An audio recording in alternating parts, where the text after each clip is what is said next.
7 araw na siyang walang hanap buhay. Ang bunso mong anak, ilang taon? 60. 6 years old. Imagine, oh. Ay, alam mo yung anak, yung pamilyang mahirap, brother. Isang araw lang hindi makapaghanap buhay. Gutom ang buong pamilya. Oh, brother. Oh. Galingan nyo. Kung tama ang panghuli ninyo, wala akong pakialam. Kahit pakapamilya ko. Imagine, ang ginugutom mo, buong pamilya.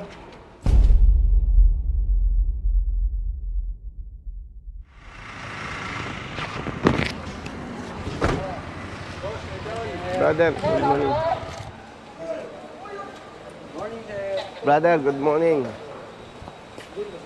Ay, good morning po. Paano nakakalabas tong mga to? Lalabas po muna yung nasa harap. Ang hirap, no?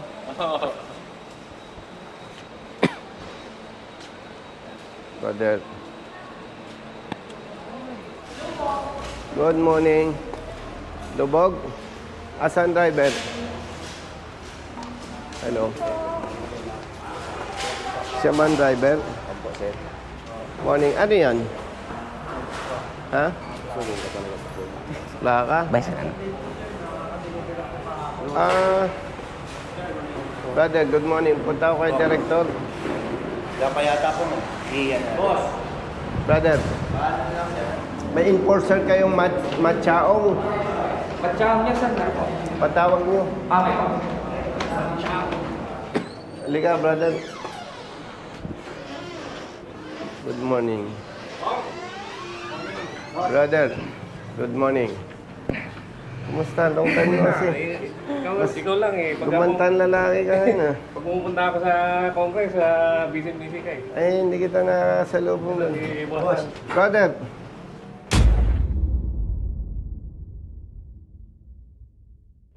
Kumusta?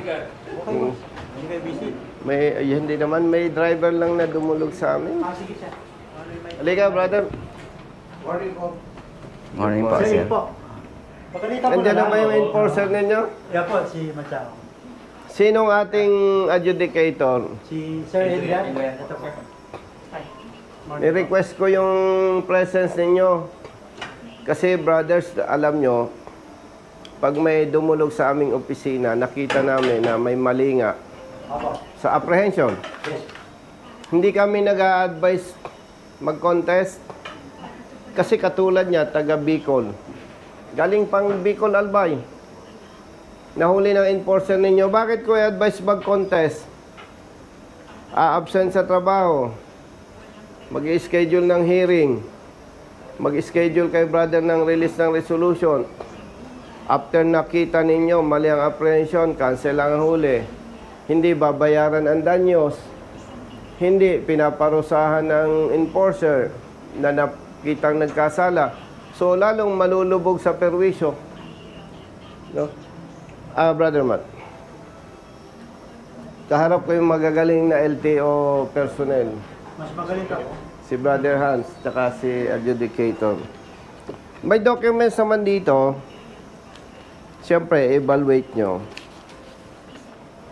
Brother Hans, yung driver, ang minamaneho, bus, meron siyang, yung boss niya, may application sa extension Okay po. hanggang 2017. Hindi yun ang question dyan. Kung sasang-ayon kayo, nakikita nating mali. Brother, ang nakalagay sa kanyang prangkisa, Pasay City, Tabaco City, Albay. No. Okay. May kulatilya with authority to convey passengers to Cubao. Okay. Ang sabi ito, kaya nga ni-request ko yung presence ninyo para ma-resolve agad. Kasi nakita ko naman yung previous experience ko. Pag nakita ninyong mali ang apprehension, immediately, na-actionan nyo agad. No? Brother, pag mali yung sinabi ko, base sa kwento ng driver, kumontra ka ha. Nagbaba siya ng pasahero sa Pasay. Ang inilagay ng enforcer po ninyo, One passenger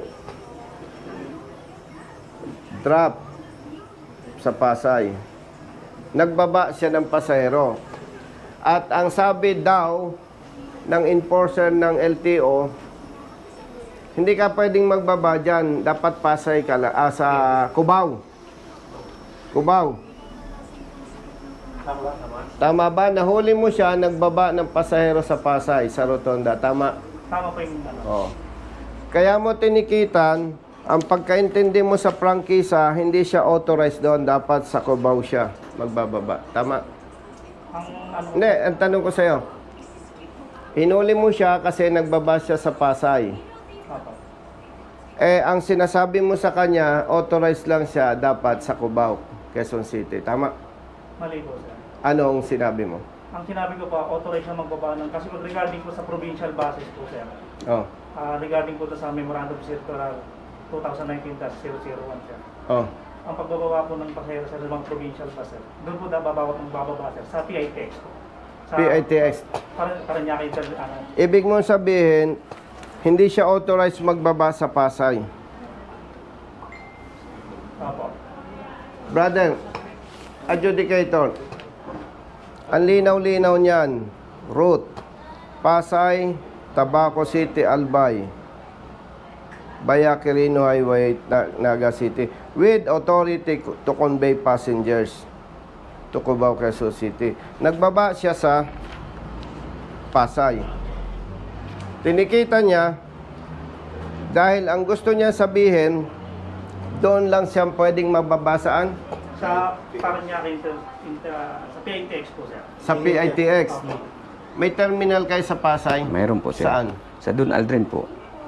Sa dating Gold Line Terminal po yun, sir. Malapit dito. Sa tapat po mismo, sir. Tapat ang binabaan mismo. po. Oh. Galing ka pa, sir. Galing pong Bicol, Tabaco po. Ang linaw, brother. Oh, baka ito si Brother Hans, oh. Sa franchise po, okay na. Wala naman Oh. question. Oh, malinaw. Pasay. Hindi in-indicate dito na exact position, exact location. Magkano ang multa ng pag out of line considered colorum kung 1 million? Opo. Oh. Brother, walang nakalagay na specific eh. Pasay City, Tabaco City, Albay. Tapos tinikitan mo, out of line. 1 million ang multa nito. Bali po kasi, sir. Oh. Doon po, Tsaka muna, ilan taon ka na sa service? 7 years, sir. 7 years. Adjudicator, hawakan mo ang papel. Kung i-check na rin namin siya, no, kung talaga naman tama si sir, outright dismiss na namin. Para regarding sa... Kasi ito, brother, ang mabigat dito. Nahuli siya ng July 23. And ngayon is 30. 1 week na. Opo. 1 week na siyang walang hanap buhay. 1 week nang nakagarahe ang bus. Brother, with all due respect, yung tao natin, turuan natin, ang laking perwisyo eh. Sige ko, wala namang problema. Regarding sa presyo na kung talaga mali si enforcer natin, tutulungan naman. Hindi, ang gusto natin, kayo naman ay professionals at talagang kayo yung proper authority to decide. Kailangan ma-resolve ito as much as possible today kasi ilan ang anak mo, kapatid? 4 po. 4. 2 college po. 2 college. 7 araw na siyang walang hanap buhay. Ang buso mong anak, ilang taon? 60. 6 years old. Imagine, oh. Ay, alam mo yung anak, yung pamilyang mahirap, brother. Isang araw lang hindi makapaghanap buhay. Gutom ang buong pamilya. Hindi na namin yun po. Oh, brother. Oh. Galingan nyo. Kung tama ang panghuli ninyo, wala akong pakialam. Kahit pa kapamilya ko. Imagine, ang ginugutom mo, buong pamilya. Yan o. Brother Hans, hindi naman ako mag-abala dito kung alam kong tagilid ang laban eh. Kasi wasting time. Yes po. Yan o. Nandyan sa ano. Hindi, okay na yan po. Naiintindihan ko yan. 31. Ano sinasabi mo? Na memo na ano? Regarding po dun sir sa ano, mga provincial buses Mm. na allowed lang po silang magbaba ng pasero. Doon po sir sa PITX pag mga galing po ng south. Maging specific tayo, brother. Ito ba yung binabanggit mo? Ito yung binabanggit mo? Opo. Itong naka-highlight binabanggit mo? O, basahin mo. Basahin mo para magkaintindihan na tayo. Brother Hans, Yes po. itong memorandum na itong binabanggit mo?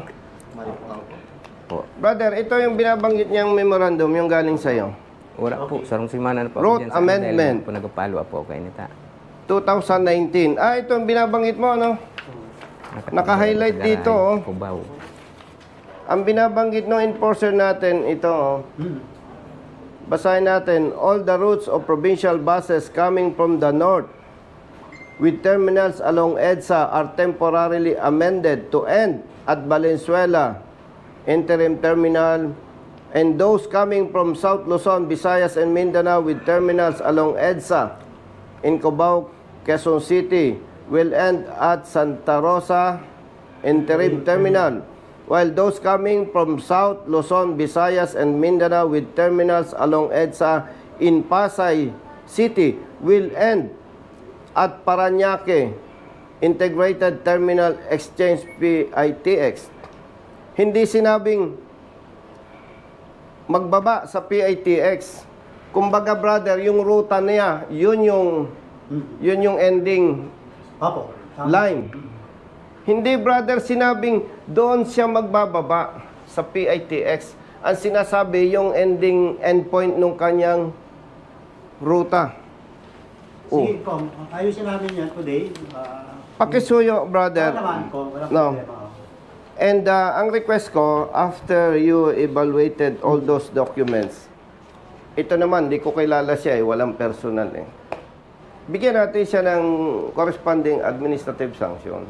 Automatic naman yung Kong. Once na talagang liable siya sa wrong apprehension, ginagawa naman po di regional director natin.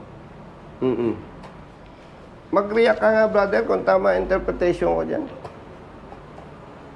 Dito kasi, Kong, generally speaking, no, na automatically, pag nag-end ng route ka, baba mo lahat yung pasero mo sa PITX.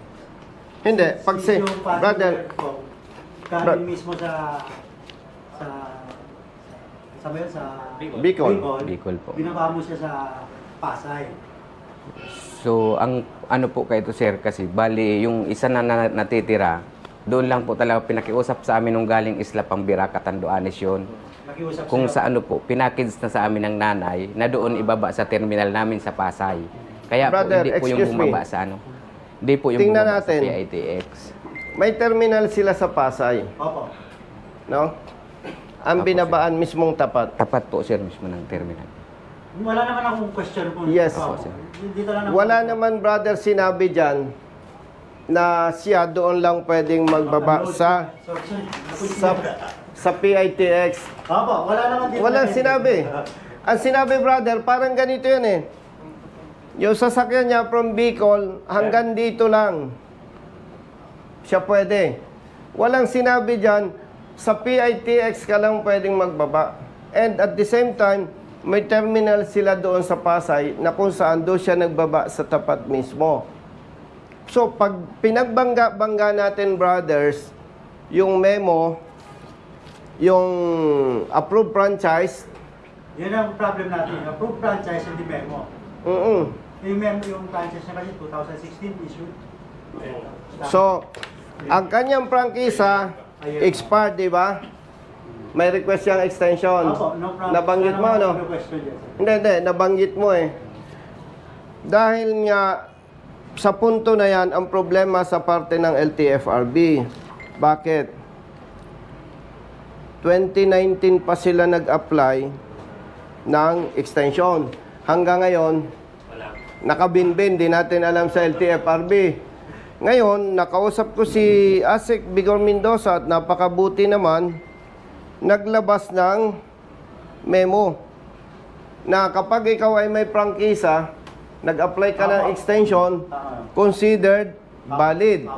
So, wala tayong pag-uusapan sa prangkisa. Wala naman. Oo. Ngayon, brother, yung sinasabi ng enforcer natin, yung memorandum, wala kang makikita dyan na specifically mention na sila doon lang pwedeng magbaba sa PITX. Much more, may terminal pala sila doon sa Pasay kung saan doon siya nagbaba sa tapat. Nakakuha naman. Sige. Ibabangga natin sa 1 million pesos na violation kung out of line siya.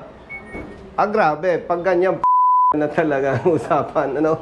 Hindi na tama talaga. Base sa prangkisa, base sa memo na 2019, hinihiling ko kapatid, sa ngalan ng public service, i-resolve ninyo within the day. Gagawin na. Dala namin lahat sa illegal. Sa legal, no? Ayaw po na. Sa proseso. Ano? Pero adjudicator ka, di ba? Yes po. I-interdict namin idadaan po namin sa legal po. Tama, sa legal, oo. Kaya ko lang with Kasi all... more on pa tayo sa papers. Yes. Oo. So, iwanan ko ito. Ipapatawag nyo yung legal and concerned officers. Opo. Oo, kasi itong atin, informal. Hindi ka pwedeng maglabas ng resolution base sa ating discussion. Makuha naman po tayo. Oo. So, itong documents na to, May temporary operators permit na eh. tama. Countable sila. Tama, di ba? Oo. Kapatid, payong kapatid ha, ayusin mo, kawawa ang nabibiktima eh. 1 week ng gutom pamilya nito. Walang hanap buhay. Ang sweldo, 1,600. Bicol, Pasay, to Bicol. So, 1,600 babawasin pa yung pagkain doon. Ilang oras ba biyahe mo lagi? Nasa ano na sir, hindi na nadadala sa 12. Umaabot na kaming minsan 14 hours dahil sa sobrang Doktor mo, ano? daming Okay sasakyan. naman. Okay naman po sir. So, pag titingnan mo, brother, almost 3 days na yun eh. Opo. Opo. So, 3 days, kumikita lang siya ng halos 500. Ang bigat. Sisettle namin today po. Oo. With the help of legal namin. Oo, pasoy. Nandiyan ba yung legal officer ninyo? Yan naman po. Dalawa po. Oh, nandito pala itong mga gwapong legal officers. Brother, nadinig mo yung discussion? Pasensya, hindi ko alam. Ikaw ang legal officer dito. Brother, hindi ko naman sinasabing mas magaling ako. Alam mo naman eh. Kaya lang ako pumunta dito. Ayan oh. Prangkisa oh. Route, Pasay City, Tabaco City, Albay. With authority to convey passengers. Ang kino-question ng ating enforcer, allegedly, dapat doon sa Cubao siya nagbaba. Yun ang kwento ng driver. O ikipagpalagay na hindi yun ang totoo. May sinasabi siyang memo na dapat sa PITX nagbaba. Yung memo, brother, hindi sinabing doon siya dapat magbaba. Yun yung end point ng kanyang travel. Sige ko, narinig ko naman Oo. Tapos nagbaba yung driver doon sa Pasay, wherein may terminal sila doon mismo sa tapat. 1 million ang multa nito, napakabigat. Tapos, hindi ko alam, brother, kung updated ka dito. Alam mo yan. Alam mo to. Also, kanino ko ito iiwanan? Dito lang kung kami na ba? Ikaw nang bahala. Ang request ko lang, brother, alam ko busy kayo, lablo pa, binaha kayo. Ang special request ko lang on behalf of the driver and his family, ma-resolve Yes ko, today. today. Para hindi naman maano yung servisyo, ano? Kawawa naman yung driver, taga Bicol. Sino yung taga Bicol dito? Ayan. Oh, brother. Ito ang best friend ko. Hindi ko na lang kukwento sa inyo kung ba't ko naging best friend dyan. Brother, confidential yan, ano? Thank you. Oh, Kami na bahala ko. Kayo nang bahala. Salamat sa oras nyo, ha. Yes ko. And especially sa iyo bilang lawyer, public service, wala naman tayong personal na pinag-uusapan, naka-video tayo. Ang purpose natin dito, malaman ng taong bayan ano yung mali, ano yung tama. Tama ko. Para mag-serve as lesson, yun lang naman eh. Wala tayong... Both public and government. Tama ba? O, isanay na ito sa akin eh. In-explain ko lang ba sabihin niya. And by the way, ano, maganda rin, nalalaman ninyo, may nagko-comment, kaya ako daw ito ginagawa, namumulitika ako. Number one, hindi ito trabaho ng congressman. Pulis pa ako, alam ni Brother Hans, madalas ko itong makaharap pag may issue. Pulis pa ako, attorney, ginagawa ko ng tumulong. And honestly, God knows, kaya ako tumakbo sa politika. Noong ako'y nasa service, hanggang sa nag-retire, nakasuhan pa. Sabi ko, mukhang walang pag-asa yung advokasya ko. Yun po ang dahilan, kaya ako'y pumasok sa politika. Mas, siyempre, alam naman natin ang katotohanan, pag napasa posisyon ka, basta tama, makapangyarihan ka. Pag wala ka sa posisyon, kahit tama ka, mali ka. Kakasuhan ka pa. Oh. So, ang intensyon lang natin dito, brothers, yung mali, maitama. Yes po. Para pag-retire na tayo,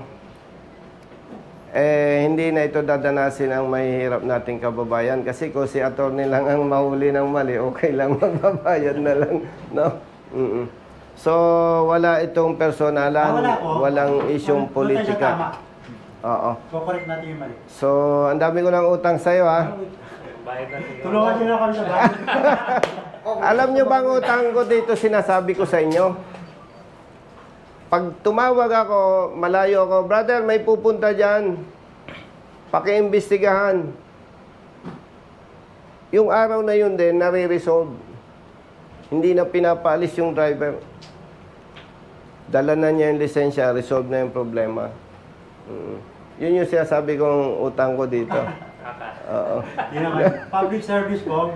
Kaya lang, minabuti ko, attorney, samahan yung driver. Mas gusto ko, ma-discuss talaga Ano? point by point. By the way, hindi ko na kayo abalahin at binaha kayo. Maraming busy rin ka eh. Maraming salamat sa inyo and salamat kay RD. Papa. No? Sabihin na. So, brother, i-text mo ako pag okay na. Papa. Bigyan niyo kami time. Para at least. Ilang araw ka walang hanap buhay? May isang linggo na po. Isang linggo? 3 araw na ako dito. Attorney, isang linggo walang hanap buhay. 6 ang anak. May batang anak. Galing sa Bicol. Uwi pa ng Bicol. Opo, sir. Ganito ha. Pag na-resolve nila ni na attorney, magtawagan tayo ha. Opo, sir. Salamat po, sir. No. Oo. Good for 1 month. Good for 1 week lang. 1 day. 1 week lang walang hanap buhay eh. Sa bagay ko. Tama. At Opo, sir. kung anong nararapat parusa sa enforcer, ibigay natin. Papa. Alam ni Adi po yan, automatic. Alam. Hindi mo kailangan i-recommend. Oo. Kasi lahat naman tayo nagkakamali eh. Wala namang perfect. Di ba? Kaya lang, pa hindi natin pinarusahan. Parang okay lang naman eh. Mabait naman si si attorney o si Brother Hans. So, sa inyong lahat, salamat sa oras ha. Thank you, Papa. Yung utang ko ha. Thank you, bye-bye. Taga saan ka, brother? QC po. QC. Ayusin mo ha. At kawawa. Kung isinat ko sa'yo sa Viber mo, yung parang yung personal number mo.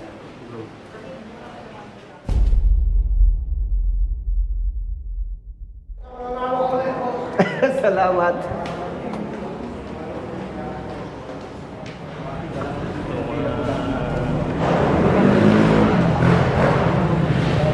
Kasi ako yung pinapakatalak madalas patawagan sa dadahan naman. Ha? Ako yung nagka-problema sa Quezon Pensiano na pinatawagan niya na ako. Hindi natin lang. Okay. Ano ko? Halika. Sama mo.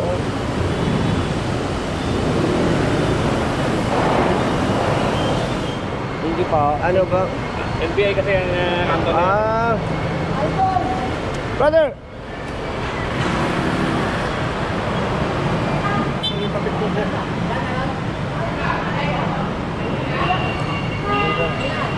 Brother, sama mo kami. Sama mo kami. O yan, yan. Okay mga tupi.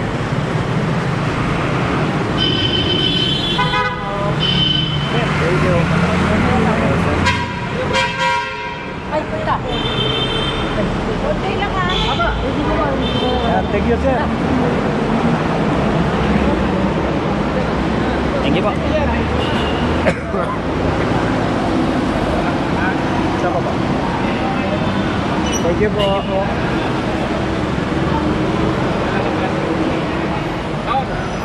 Si Boss Jay, yung head na record. Brother, salamat ha. Blessing kita. Salamat po. Oo, ingat. Tawagan pala kita. Ingat lagi ha. Okay, ingat. O ano, inaksyonan yung ating idinulog. Opo naman, sir. Naglabas ba sila ng resolution? Meron po, sir. Dito. Pati mo. Mainit-init pa. No? Mag-5 plus na bago na... Nakakatawa ka na ha. Opo, sir. Masaya akong manood kayo. Yung lisensya mo Nandun po, sir, sa Guardia sa akin. sa gate. Pero nasa iyo na. Nasa akin na. O yung plaka, binalik. Andito po, sir, sa akin. Tingnan mo naman yung plaka oh. Matagal na. Ayun. Pag hindi ka marunong tumingin, basura na ito eh. No? So yung lisensya mo, yung plaka ng sasakyan, Okay na po, sir. plus resolution, Opo, sir. Nandito na po. okay na. Alam mo ba na kung hindi kayo dumulog sa amin, ang gustong ipagmulta ninyo ay 1 million pesos? Opo. Opo. Oh, alam mo. Eh nung dumulog kayo sa amin kasama yung si Brother Randolph, no? Nandun. Yun yung tumawag sa'yo. Yes po, yun siya tumawag sa akin. Ayun ang tulong. Sa amin, pag nakita namin, brother, na tama ang posisyon ng driver, hindi kami nagpapatunpik-tunpik ng tulong. Opo, sir. Yo. Lang. Kasi, siyempre, brother Jerry, yung isang araw na pagka-delay, buong pamilya niya nagugutom. Opo yan sa kagaya niyang rider boss. Eh, may maliit pa siyang anak. No? Yan yung malaking problema na dinadanas ng mga motorista. Noon pa. No? Totoo nga po, sir. Pag alis ko doon isang araw, lahat, dalawang anak ko may trangkaso. May trangkaso. Iniwanan ko para ito asikaso ko sa Ilang araw kang walang trabaho? 7. Mula po nung 24. O, tama. 6 na araw ngayon. Magkano ang dapat kikitain mo doon? So, salary, may talaga, sir. Nasa, po yung ko. 1.5 lang po yung pamainila namin sa kabalikan. Yung isang round mga, sir, na Tingnan mo, Brother Cherry. 1.5. Hindi mo naman kabisado ang papuntang Bicol eh. Hindi kaya mo ng 12 oras. Hindi po. Hindi po makakaya ng 12 oras na ngayon po. O sabihin mo ng 12 oras balikan di 24 oras. Eh, siyempre, magpapahinga ka. Hindi ka naman robot. Opo. 1.5 times 6. 9,000 plus yung stress. Alam mo, pag pamilyado ka, Hindi maalis sa isip ko Sa kagabi sitwasyon kung niya. Kung ano gagawin ko.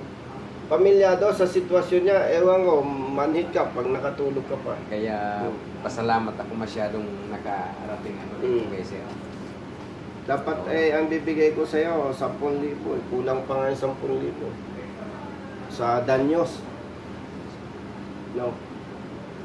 Kaya dahil napatsyempo ka na tagtuyo, 1, 2, 3. Kalahati lang. Opo, sir. Masaya po ako, sir. Salamat po siya. At sabi mo sa amo mo, basta tama, kampi-kampi tayo. Opo, sir. May pasok ko, sir, kasi kagaya dito, magkakaproblema ang ating kababayan regarding sa ganyang mga huli-huling mali.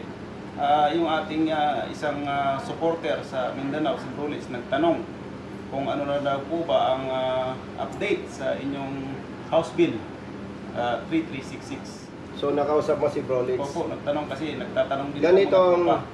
ganito yan kasi Brother Cherry. Meron tayong ilang mga batas na makakatulong sa hanay ng motorista. Opo. Unang-una na itong Fair Traffic Apprehension Act. Dito sa Fair Traffic Apprehension Act, pag naipasa ito, yung katulad niya na ilang Opo. araw na walang hanap buhay, yung danyos, 3 beses babayaran ng LTO. Sa madaling salita, ang danyo sa kanya, humigit kumulang 10,000.